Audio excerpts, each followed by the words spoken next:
And that leads me to ask you what you think about your uncle's assassination, because that's one of the most speculated about moment in U.S. history, right? I mean, from Oliver Stone, right, to the Warren Commission, they concluded it was Arlen Specter, Senator Arlen Specter, now, God rest his soul. He used to, I knew him kind of on Capitol Hill, and he used to say, it's not the single bullet theory, it's the single bullet conclusion.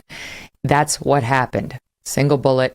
It was Lee Harvey Oswald and only Lee Harvey Oswald. Where do you land on it? Well, that was the Warren Commission. The Warren Commission, of course, he was on it. The key commissioner was Allen Dulles. And Allen Dulles, of course, was the head of the CIA, who my uncle had fired after the Bay of Pigs. And we now know that he was deliberately, and this is not controversial, this is well established, he was deliberately steering the committee away from many facts that would have implicated the CIA, including the fact that Lee Harvey Oswald was a CIA asset beginning in 1958. When he worked as a radar operator at the Atasui Air Force Base in Japan, which was the CIA base that was he was a Marine, where the U-2 flights were based out of, that were over the Soviet Union. He defected to the Soviet Union. It was a fake defection. It was a dangle. It was orchestrated by James Angleton and Langley, who was the head of counterintelligence in Langley, meaning the division of the CIA that looks for Russian spies. And there was a KGB mole at Langley for many years. To this day, it's not been identified. And they were trying to track a chase out that mole.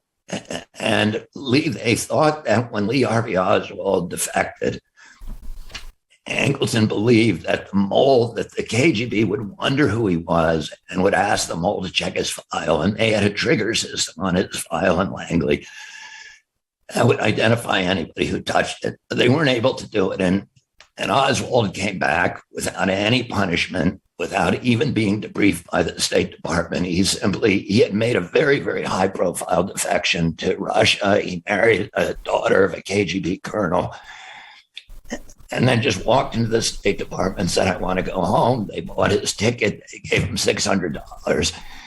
He was met at the airport in Dallas by a guy called George Marshall, who was also working for the agency, an agency asset. And,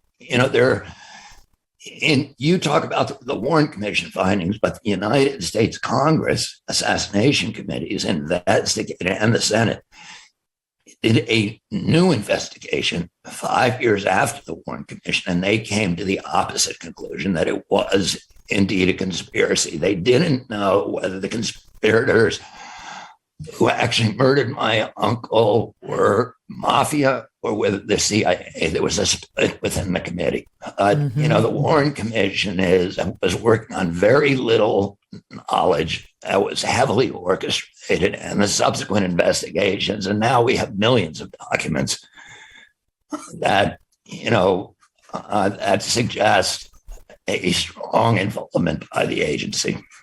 Wow. I mean, how does that, sorry to go Oprah on you, but how does that make you feel? That you believe the CIA was responsible for the assassination of two men who are so dear to you?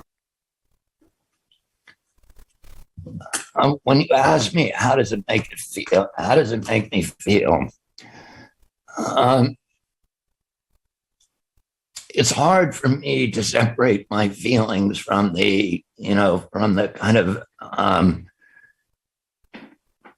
from the larger issue about what the implications are for our country and for our democracy. Yeah. That these are murders that, whether I'm right or wrong about them, we should be able to talk about them.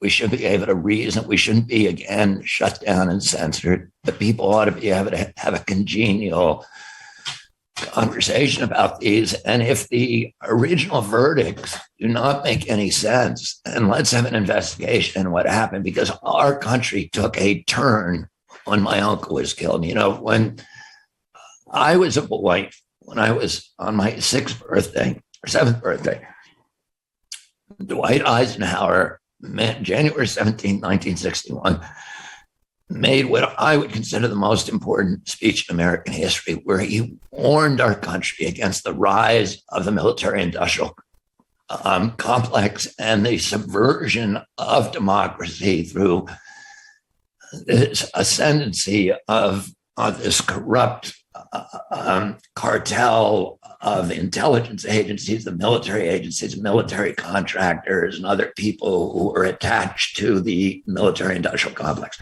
In the councils of government, we must guard against the acquisition of unwarranted influence, whether sought or unsought, by the military-industrial complex. The potential for the disastrous rise of misplaced power exists and will persist. My uncle took office 2 days later.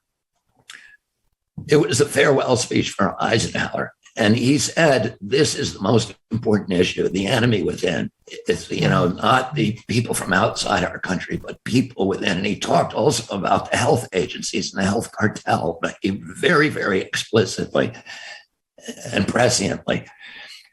And my uncle spent 3 years of his presidency battling the military-industrial complex. And in the end, if the conclusions of those, that subsequent committee, the Health Assassinations Committee, are correct, and it was members of that cartel that killed him. And if that's true,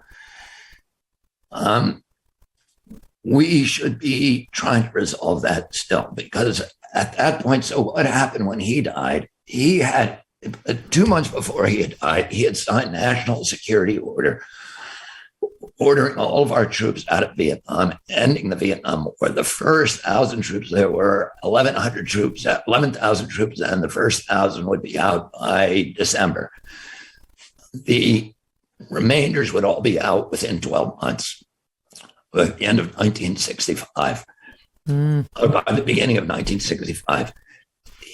As soon as he died, Lyndon Johnson, by the way, my uncle had been fighting for 3 years, his own military intelligence apparatus, who wanted to send 250,000 troops into Vietnam and make it our war. And he said, no, there's the Vietnamese war. They have to win it or lose it. We can help them. We can give them advisors. We can give them helicopters, but we are not going to fight the war for them. Sounds familiar. And Johnson came in and immediately sent, we had the Tonkin Gulf Resolution. He sent 250,000 troops in there, and it became the American War. And then after Johnson, my father ran specifically against the war, specifically against the military-industrial complex. Mm-hmm. He won California, and that meant he was almost certainly going to win the convention. And he had already beat Nixon once. He beat Nixon. He was his brother's campaign manager in 1960. He beat Humphrey, who was his only other opponent, real opponent. Eugene McCarthy, who was not a serious candidate. He'd already beaten Humphrey in 1960, and he'd already beaten Nixon in 1960. So he was on his way to the White House. He had a clear path to the White House. When he was murdered, and he was specifically running against the Vietnam War and against the military-industrial complex. As soon as he was killed, Nixon comes in and sends 500,000 troops over there, and then fights until 1963. When my uncle left office, 75 American Special Forces advisors had been killed in Vietnam. By the time Nixon left, 56,000 American troops and millions of Vietnamese had died in that conflict. And the military-industrial complex had to get more and more powerful. And then, you look at the rest of American history, and it's just it's a battle between this dwindling impulse for democracy and the growing power of this cartel. And I think, the murders of my uncle and my father were key parts in that turn that we made in the road, and that part of unraveling that, restoring the path to democracy and the control over these dangerous forces, probably ought to begin with a real investigation of both of those murders, a real investigation for the first time in history. Hey, thanks so much for watching. If you like what you just saw, hit the subscribe button for more clips and full episodes.